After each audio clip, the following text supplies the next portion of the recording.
Alright, mumeze mute bakuzi ba Seven Mountains TV. Reka nizere ko mumeze neza cyane kandi nizere ko muguwe neza. Hari ibintu abanyarwanda bajyaga bavuga, abanyarwanda ni abahanga kweri. Filozofi nyarwanda iteye ubwoba, filozofi nyarwanda tuyiteho.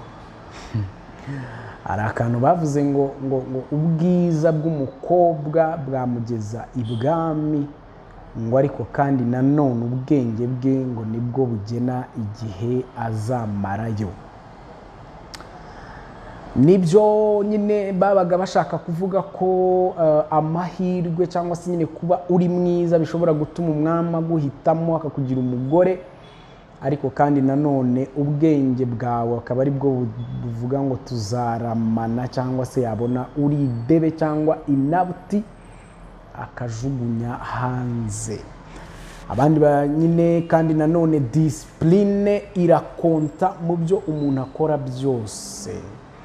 Ushobora kugira impano ya hatari, ushobora kugira igikundiro bya hatari, ushobora kugira amahirwe menshi ariko wayaburamo discipline cyangwa se umwifato, ugasanga urabihombeyemo cyangwa se ugasanga byose bibaye imfabusa. Yes, rero iyi filozofi icyo yashakaga kubwira abantu, twitonde tumenye ubwenge, kubera ko